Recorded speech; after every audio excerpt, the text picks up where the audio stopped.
안녕하십니까? 여러분들과 함께 창세기 6장과 마지막 시대라고 하는 제목을 가지고 창세기 6장에 나타난 말씀을 같이 보도록 하겠습니다. 창세기 6장 1절 2절 말씀 우리 먼저 같이 한번 읽어보겠습니다. 사람이 땅 위에 번성하기 시작할 때에 그들에게서 딸들이 나니 하나님의 아들들이 사람의 딸들의 아름다움을 보고 자기들이 좋아하는 모든 여자를 아내로 삼는지라. 창세기 6장은 사람의 죄악이 관영함으로 인하여 하나님께 노아를 복음을 전케 하시고 또 그들에게 은혜를 베푸시게 하셨지만 그들이 은혜의 복음을 거절하고 결국은 멸망당할 수밖에 없었던 그러한 현실을 창세기 6장에서 소개하고 있습니다. 이 창세기 6장과 이제 오늘날 지금 마지막 시대하고 아주 흡사한 일들이 많이 있는데 이것을 우리가 6장을 통해서 보면서 마지막을 어떻게 준비해야 하는지에 대하여 우리가 말씀을 보도록 하겠습니다. 여기 하나님의 아들들 또 사람의 딸들 그렇게 해서 어떤 주석학자들이 하나님의 아들 하니까 이 사람이 아닌 천사 그렇게 표현하는 주석가들이 있는데 이거는 이제 성경과 그렇게 맞지 않습니다. 천사가 하나님의 아들 이렇게 해가지고 폭행하고 살고 하면은 창조 질서가 아주 무너지는 게 그렇게 맞지 않는 것입니다. 이 부분에 있어서 분명하게 화이트는 이렇게 설명하고 있죠. 하나님의 아들들이 사람의 딸들의 아름다움을 보았다. 그래서 하나님의 아들들은 아담의 후손, 그러니까 가인과 아벨을 이어서 나온 아들이 누구예요?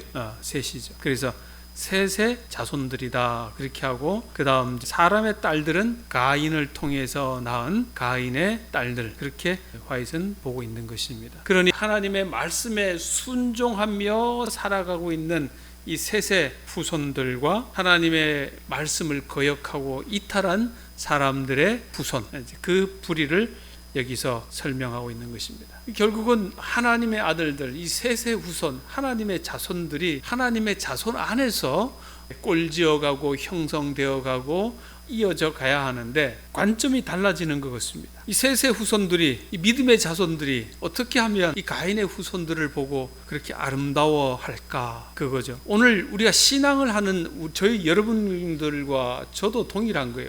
우리가 보는 관점에서 아름다움이 있는 것이고 세상이 보는 관점에서 아름다움이 있는 거예요. 그것이 똑같으면 안 되는 거예요. 우리의 눈에 아름다운 것은 달라야 하는 것입니다. 그것이 비록 어떤 세계 조화, 그죠? 빨주노초 파람 조화로 이어져서 하나님이 창조하신 그 창조의 아름다움을 보는 그러한 관점이 아닌 여기 자손들이 가인의 후손의 딸들의 아름다움을 보고 반했다 그렇게 하는 것은 단순히 어떤 그 외모의 것뿐만이 아니라 그들의 내면에 있어서도 그들의 생활과 풍습과 그들의 문화에 있어서도 그들이 뭐 할 수밖에 없었던 거예요? 빠져 들어갈 수밖에 없었다고 하는 사실을 여기에 보여주는 거예요. 그러니 하나님의 백성이, 하나님의 자손이, 우리는 하나님의 백성으로서 고유한 문화가 있어야 합니까? 우리가 바라보는 이 고유한 이 전통의 아름다움이 있어야 하는가요? 분명히 그렇게 하는 것입니다. 우리가 노래를 부른다고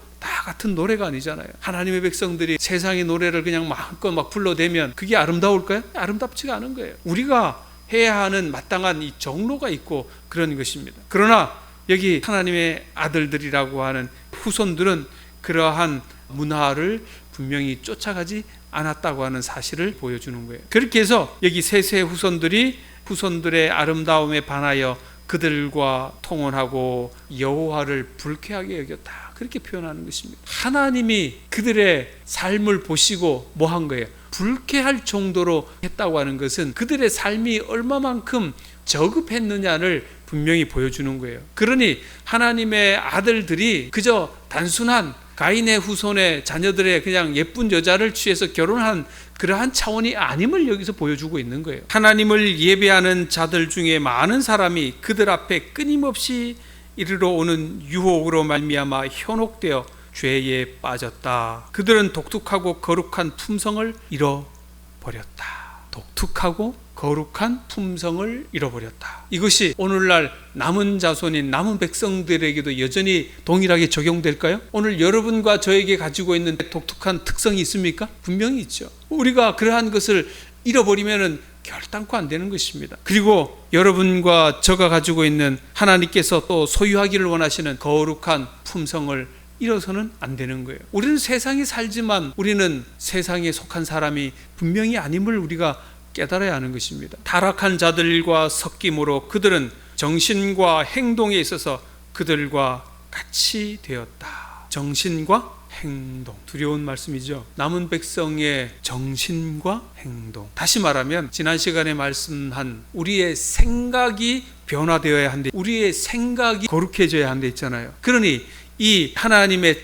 아들들, 셋의 자손들의 생각이, 정신이 타락했다는 것입니다. 그들의 생각이 저급했다는 거예요. 그들의 생각이 고상하지 못했다는 것입니다. 여기에 문제가 있는 거예요. 하나님의 아들들이 사람의 딸들의 아름다움을 보았다. 정말 그냥 왜 아름다움만 봤으면 얼마나 좋았을까. 그런데 그때 당시만 해도 타락한 지 얼마 안 되었기 때문에 키도 크고 잘생겼을까요? 대부분이? 그죠? 이 노아 홍수 전이고 하니까 대부분의 사람들이 아직 죄에 찌달리는 모습이 오늘날처럼 그렇게 되지 않았으니, 이때만 해도 뭐 오늘날 사람들의 거의 뭐 2배 정도 되었다, 뭐 다들 얼마나 잘생겼을 거예요. 그 대체적으로 잘생겼을 것인데 그들이 선택하는 것은 그저 외모의 아름다움이 아닌 다른 아름다움을 분명히 찾았다는 것입니다. 그래서 우리가 보는 아름다움이라고 하는 그 아름다움은 사실 그렇게 오래 가지 않는다는 것입니다. 외모로 드러난 아름다움은, 진정한 아름다움은 외모에서 드러난 아름다움이 아닌 우리의 내면의 아름다움에서 드러나야 할 것이다 생각되어집니다. 여기 사람의 딸들의 아름다움을 그들이 봤다 그렇게 하는데, 자 여기 보세요. 시편 49편 14, 우리 같이 한번 읽어볼까요? 그들은, 시작. 그들은 양같이 수월에 두기를 작정되었으니 사망이 그들의 목자일 것이라. 정직한 자들이 아침에 그들을 다스리니 그들의 아름다움은 소멸하고 수월이 그들의 거처가 되리라. 여기 사람의 아름다움은 뭐 한다는 것입니까? 소멸된다는 것입니다. 우리가 외모로 드러나는 그 아름다움을 추구해서는 안 된다는 것입니다. 야고보서 1장 11절에도 해가 돋고 뜨거운 바람이 불어 풀이 말리면 꽃이 떨어져 그 모양의 아름다움이 없어지나니 부한 자도 그 행하는 일에 이와 같이 쇠잔하리라. 그 아름다운, 그 모양의 아름다움이 뭐 하겠다는 겁니까? 없어지겠다는 것이죠. 반면에 우리가 추구해야 할 아름다움은 어떠한 아름다움인가? 시편 27편 4절에 있는 말씀은 이렇게 기록합니다. 내가 여호와께 바라는 한 가지 일, 그것을 구하리니 곧 내가 내 평생에 여호와의 집에 살면서 여호와의 아름다움을 바라보며. 아멘이에요. 사람의 아름다움을 추구하는 것이 아니라 우리의 생애가, 우리의 신앙이, 우리의 생각이, 우리의 정신이 누구의 아름다움을? 여호와의 아름다움을 바라볼 수 있는 믿음의 성도들이 꼭 되어야 하는 것입니다. 이사야 35장에도 그렇게 말하지요. 무성하게 피어오른 기쁜 노래를 즐거워하며 레바논의 영광과 갈멜과 사론의 아름다움을 얻을 것이라. 그들이 여호와의 영광 곧 우리 하나님의 아름다움을 보리로다. 그렇게 된 사람들은 복이 있는 사람들입니다. 우리 모두가 사람의 아름다움을 추구할 것이 아닌 하나님의 아름다움, 여호와의 아름다움을 추구하는 오늘 여러분과 제가 되기를 간절히 소망합니다. 사도 바울이요, 지금 이제 제가 이 바라보는 관점에 대하여 설명을 하면서 바울 이야기를 좀 드리는 것입니다. 사도 바울이 이제 그의 말년에 로마로 가면서 복음을 전해야 하는데 그런 마음이 있는데 성령 하나님께서 사도 바울에게 이제 보여주신 게 있어요. 뭘 보여주셨습니까? 10장 22절에 성령이 바울에게 뭘 보여주셨어요? 네가 가면 뭐 하겠다고요? 결박과 환란이 기다린다고 바울에게 뭐 해준 거예요? 보여준 거예요. 안 보고 가면 갈 수 있는데 성령 하나님이 바울에게 그거를 미리 보여주어요. 너 그렇게 될 것이다. 그러면 어떻게?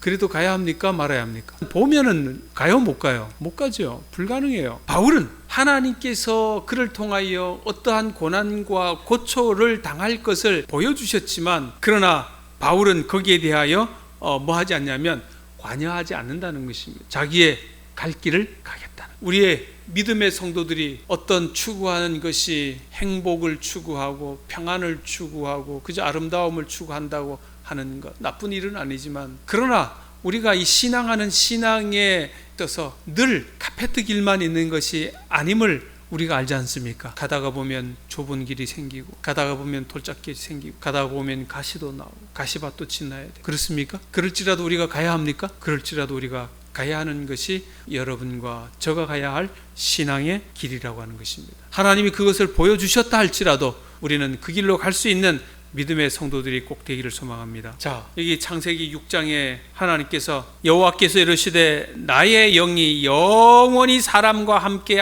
하지 아니하리니 이는 그들이 육신이 됨이라.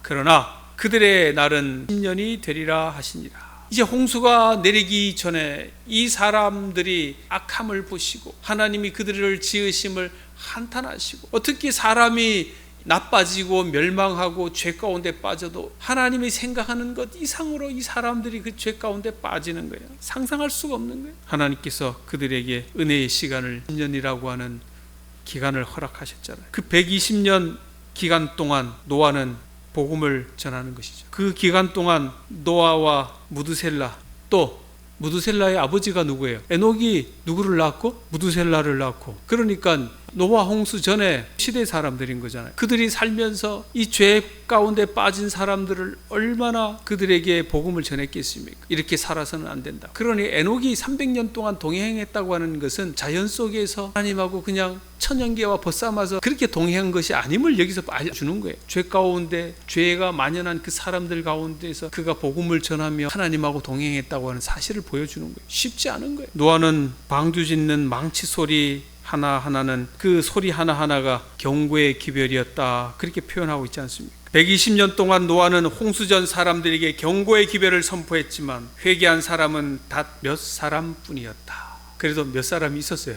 야, 다행이에요. 자기 가족만 전도하는 게 결코 아니고, 이 기별에 보면 뭐라고 하는 거니? 방주를 짓는 일에 노아가 고용한 목수들 중 몇 사람은 그 기별을 믿었다 그랬습니다. 사람들을 불러가지고 같이 일을 했는데 그 사람들이 하나님을 믿었다. 그런데 홍수가 나기 전에 죽었다. 노아가 얻은 구도자들 중 몇 사람은 물러가 버렸다. 또 몇 사람을 믿었는데 또 몇 사람은 이제 물러갔다. 그러니 그 시대에 하나님을 믿는다고 하는 것은 정말 어려웠던 것 같아요. 군중이 다수가 다 믿으면 그냥 쉽게 믿을 수가 있는데, 다수가 다 믿는데 내 혼자 믿는 게 정말 어려운 거예요. 우리 문미숙 집사님은 참 훌륭해요. 모든 사람은 다 문을 여는데 나 혼자서 문을 닫고.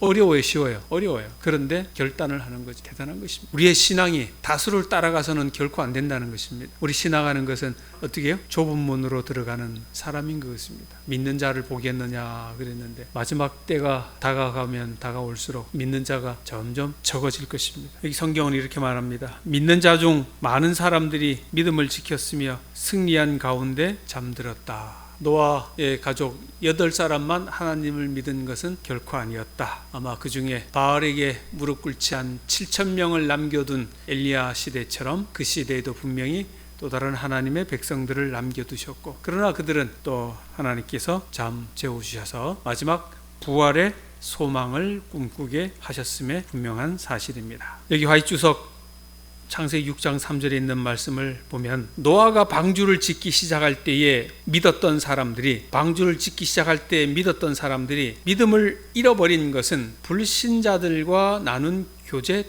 때문이었다. 믿는 자들과 교제를 했으면 믿음을 잃지 않았을까요? 분명히 그랬겠죠. 분명히 이 믿었던 사람들이 어디 무리에 속한 거예요? 불신자들 속에 속해가지고 내 생각이, 내 정신이 망가진 거예요. 그들과 동요된 거예요.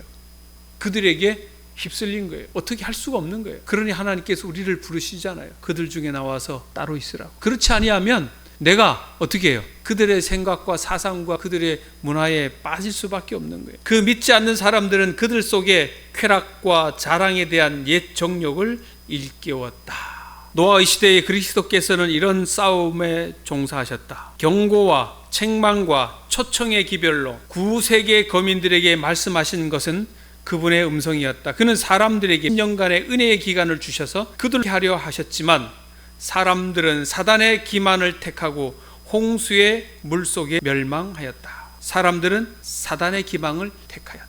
하나님께서 구원하시고자 하는 구원의 기별, 구원의 음성을 그들에게 허락하시고 초청하시고 불러내시고 그렇게 했는데도 불구하고 그들은 누구의 음성을 들은 거예요? 사단의 음성에 더 매혹되어서 빠져버린 거예요. 그러니 가급적이면 내가 주님 안에 거할 수 있는 사람과 동행하고 그들의 무리 속에서 있어야 그나마 우리가 살아남을 수가 있는 거예요. 그렇지 않으면 우리가 우리의 정신과 우리의 생각과 우리의 마음들이 세상에 자꾸 빼앗겨서 그들에게 동화될 수밖에 없어요. 그들의 문화가 너무너무 강력하기 때문에 어쩔 도리가 없는 거예요. BTS가 뜨면 온 세상이 들썩거리지 않습니까? 우리가 생각하기에는 그게 뭐라고 그러는데, 그러나 일반 사람들이 보면 그 문화가 아주 충격인 거죠. 거기에 아주 사로잡히고 매료되는 것입니다. 우리는 그렇게 할 수 없음을 인지하고 더 하나님과 가까이 하고, 우리는 가급적이면 기도하는 무리 속에, 그죠? 예배하는 무리 속에, 하나님을 믿는 믿음의 무리 속에 우리가 거할 수 있도록 여러분과 저가 기도하시며 준비하십시다. 자, 6장 4절에 있는 말씀이에요. 너는 고페르, 개역 한글 성경은 잣나무라고 표현했는데 개역 개정은 고페르라 그렇게 했습니다. 고페르 나무로 너를 위하여 방주를 만들 때 그 안에 칸들을 막고 역청을 그 안팎에 칠하라. 이 고페르 나무는 여기 성경에 단 한 번째 기록되는데 이 나무가 정확한 어떤 나무인지는 표현하지를 않고, 그래서 이것이 잣나무인지 산나무인지 알지를 못하는 것입니다. 그러나 다만 잣나무 계열의 계통, 이렇게 잘 이제 부서지지 그런 어떤 소나무 계통의 계열은 아니고 그런 어떤 잣나무를 잘 안 꺾이잖아, 그죠? 그런 계열의 계통일 것이다.